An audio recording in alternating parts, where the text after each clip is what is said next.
Sometimes the tough things in life come to teach us a lesson, and sometimes they come to redirect us back to our happy place.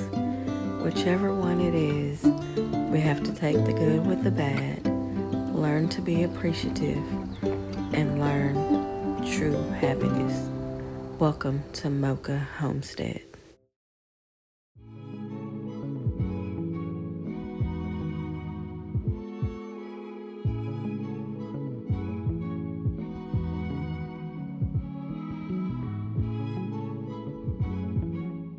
Hey y'all, hey, welcome back to Mocha Homestead. Today we're going to be talking about some of the crops that I will be growing. This is probably going to be a two-part video because I have so many crops that I want to do, and we are adding several beds this year to kind of expand the garden for the last time. So I just want to go over some of the crops that we are growing in my garden. I am in Tennessee Grow Zone 8A. I used to be 7B, but they have now reclassified us as 8A. So we are kind of in the middle and straddling the line. Sometimes I try to push the limits, but we will see how far we get this year. Something new that I'm growing or trying to grow in my garden this year is artichoke. And the variety we have is going to be the green globe. And if you see me looking over to this side, it's because I have a piece of, I have my iPad with the varieties that I'm going to grow this year because there are so many. But I really love artichoke. I love artichoke dip and I love artichoke in general. So I want to see if I can grow that so that we can have more of it. The next crop that we're growing is asparagus. I've had asparagus in my garden beds for about 2 to 3 years. I think this year will be year 3. They came in last year kind of okay, but I think this year is when they're going to have the bumper crop. I am growing the Mary Washington variety. I'm not sure if there's any other varieties, but that's just the variety I picked when I started out, not really knowing much about growing asparagus.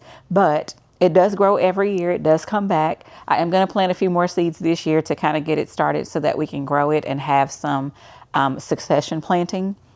But I'm definitely looking forward to that crop of asparagus. The next category is beans. You guys, we eat a lot of beans in this house. Whether it's red beans, whether it's pinto beans, whether it's black beans. So we eat a lot of beans. We love green beans, and we try to grow a lot of that in the summer so that we can freeze some of that and have it throughout the year. The varieties that we are growing for beans this year are actually going to be the Jade, the Strike, and the Dragon's Tongue. And I'm very excited to see how well we do with the Dragon's Tongue. It just seems like a very interesting little plant. And I'm excited to try the bean. I've never had Dragon's Tongue bean before. So we're going to see if it tastes kind of the same as all of the rest of the beans. Next, we are doing beets. Now, I am a fan of beets. My daughter likes beet juice.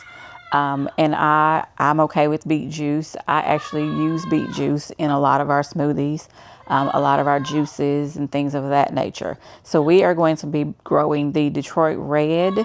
And new this year, I want to try to grow sugar beets. I read somewhere that our sugar is made either from the sugar beet or from the sugar cane plant, and that the sugar beet doesn't require as much processing. So I want to try to see if I can grow that and kind of turn it into our own sweetener. So we shall see. For our carrots, we are going to grow Denvers and little fingers this year. Last year we did a rainbow carrot and that turned out pretty well, but we just didn't like the flavor of some of the carrots. And my daughter would not eat them because they were not orange. So that's another issue. So we are going to stick with the Denver and the little fingers. We will be growing 2 varieties of corn this year. They both will be hybrids. The peaches and cream, we had a good run with those last year and those taste amazing. And this year we're going to try to grow the early golden hybrid. This is a new variety that I've never grown before. So we're going to try that one out so that we can see about having maybe a sweet corn and then having one that's not so sweet. For cucumbers, we are doing the slicing cucumbers and we're going to try bait alpha cucumbers. I saw those on a YouTuber's page, and I forget her name, but I will put her name on the bottom of the screen. She was growing bait alpha cucumbers, and they did amazing in her garden. And she has a similar grow climate that I have, so I want to give those a try this year. For our melons, we will be growing tender sweet orange, canary melons, the crimson sweet, and we will also be doing the hearts of gold, which is a type of cantaloupe. And I will have pictures of everything that I'm talking about somewhere up here, so that you can see the varieties that I am mentioning if you're not familiar with those varieties. For okra, so I have not fully decided what I'm doing. I do know that I want to do jambalaya and I want to do the Clemson spineless. I have not decided if I'm doing red burgundy this year. I did have pretty good success with it last year. We do grow a lot of okra here. We do a lot of air fried okra, which is something that I discovered this past season, that makes it taste just like it's fried without the breading and all of the oil. So my goal is to grow more okra this year so that we can have even more air fried okra. For our onions, I have decided that I'm going to try to get starts from Dixondale Farms. I realized at the end of last season that I had the wrong type of onion seeds. And if you don't know, depending on where you live, there is a long day, an intermediate day, and a short day onion variety. And you need to get the right variety based on where you live and how long your days are. So I realized that all of the seeds that I had were for long day, and I needed short day onions. I have placed an order for new seeds. However, I think with this season, I am just going to get starts from Dixondale Farms and plant those. And I am looking at a yellow onion and a red onion. I'm not going to do white this season. We didn't really use as much white onion, and we don't really use it regularly. So I think a yellow onion and some red onions would be great. For the peas, we are doing sugar snap peas. Those are my absolute favorite. And my daughter loves them, and so does her friends. They will not eat them unless they're coming from the garden. They don't like the ones that are in the store, and neither do I.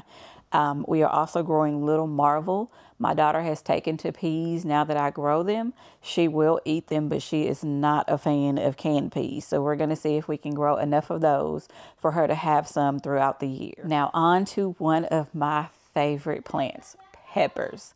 You guys, I love, love, love growing and cooking with peppers. I grow a lot of varieties of peppers, the sweet peppers. For my spicy peppers, I usually do maybe the cayennes. And I did shishitos last year. I do some jalapenos to make with salsa, but I don't grow a lot of those. I also grow jalapenos because my daughter doesn't like a lot of spicy food. So sometimes I'll make a salsa with the jalapenos instead of the jalapenos, or I'll make a dish that has the flavor of the jalapenos but not the bite of the spice of the jalapenos. I am also going to grow the habanadas. I did get some more seeds of that, and we're going to try that again this year. Last year we didn't have a good success with that, but I think that was user error. So we're going to try those again. We are doing several different bell peppers. So let me just tell you the ones we're doing. We're doing Golden California Wonders. We're doing the Big Red Bells. We're doing the Grand Bell Mixed. We're doing the Jimmy Nardellos and the Marconis, both the red and the yellow. So those are the peppers that we are growing this year in our garden. And how could I forget shishito peppers? I blame my shishito addiction on Asia at Yellow Doe Urban Homestead. She raved and raved and raved about these peppers, and so I grew them. And now I am a complete fan. I have to grow those every year. I love them so much. So if you want a new pepper to try shishito peppers. I'm telling you, they are amazing. Now, I will warn you, some of the shishito peppers do have a kick. Maybe one out of a bunch that you pick may have a kick to them. But for the most part, they are not spicy at all. And I love, love, love, love, love shishito peppers. For pumpkins, we are doing the sugar pie pumpkin and the jack-o'-lantern pumpkin. I started growing these last year. We got a few last year, but I plan on doing something a little bit different to see if we can get more of a harvest. And I grow these strictly for decoration and for my daughter to carve. I do also give the seeds and the insides to my chickens at the end of the season. After she's painted a couple, I will cut them open and throw the seeds to them, or the ones that she doesn't use, I will crack them open and let my chickens eat those. Because I have read that the seeds are good for keeping worms out of chickens. So I give them the seeds. I do roast a couple for me. I'm not a huge fan of it, but I've looked up its nutritional benefits. So I do have a couple of those that I will roast and save for next year as well. By the way, if you are not saving seeds from some of your plants, you are throwing away money. Every year, your plants, if you let them grow to the end of the season, will go to seed. And you can collect most of those seeds to have seeds for next season. I collected a ton of seeds last year. It was my first time doing it. And I am excited to see if my seeds will germinate this year. I am going to use a lot of the seeds that I collected just to see what I get, so that I can learn how to collect seeds from my own garden. For the squash, we will be doing yellow squash, zucchini. We are going to be doing the spaghetti squash and the butternut squash this year. And new this year, I am going to try cushaw squash. Mrs. H over at Homestead Heart raves and raves and raves about it. And so I want to try it this year to see what it actually tastes like. And we will go from there to see if it makes it to next year's garden. Tomatoes are our last category of vegetables that we will be growing this year in the garden. For tomatoes, we are going to do the beefsteak. We are going to grow a ton of San Marzano and Roma tomatoes to make paste. To make tomato sauce this year. I'm a little nervous about canning, but I'm going to learn canning. I'm going to push myself to learn how to can tomato sauce this year. So we are going to grow a ton of that. We will be growing the pineapple tomato and the pineapple ground cherry. You guys, for someone who does not like eating fresh tomatoes, that pineapple tomato and the pineapple ground cherry are amazing. I love those varieties. So I will definitely be growing those again this year.